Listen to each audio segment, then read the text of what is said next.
Hello बच्चों, चलिए प्रश्न को पढ़ते हैं और समझते हैं। माना E1 व E2 घटनाएं हैं तथा E1 की प्रायिकता 1/2 है, E2 की प्रायिकता 7/12 है।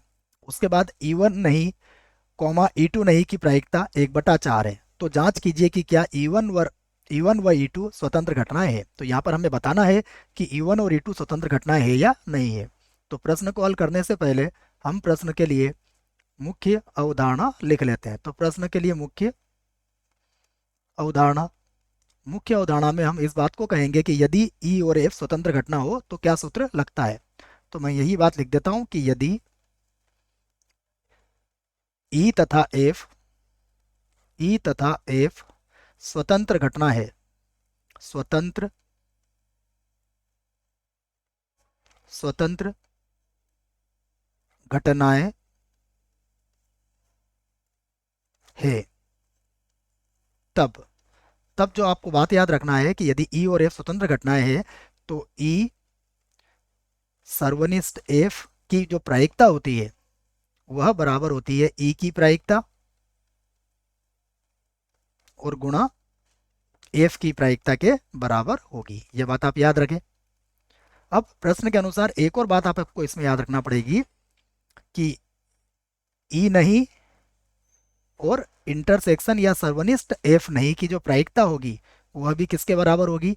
यह होगी ई नहीं की प्रायिकता अर्थात ई के बार की प्रायिकता और गुणा एफ नहीं की प्रायिकता या एफ का बार भी आप इसे कह सकते हो। तो यह लगा दिया मैंने एफ का बार।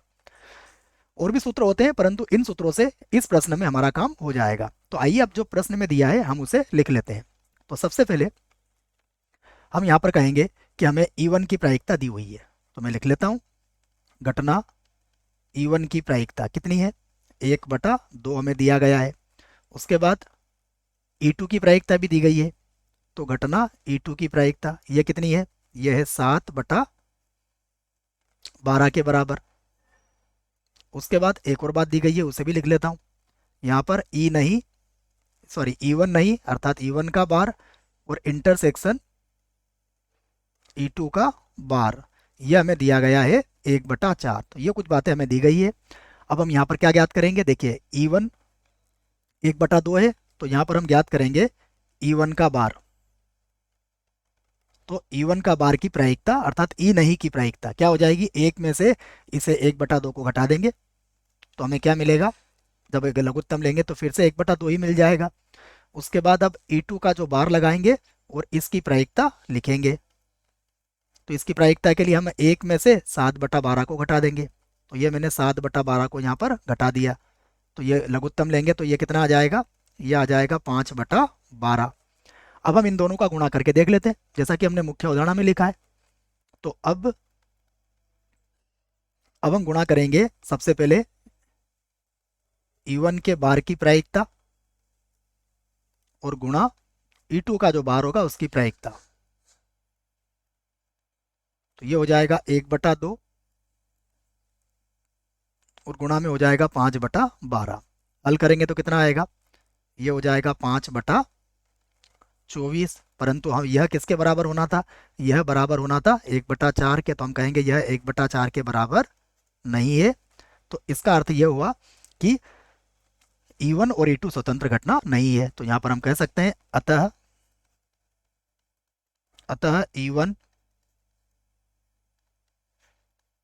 तथा E2 स्वतंत्र स्वतंत्र घटनाएं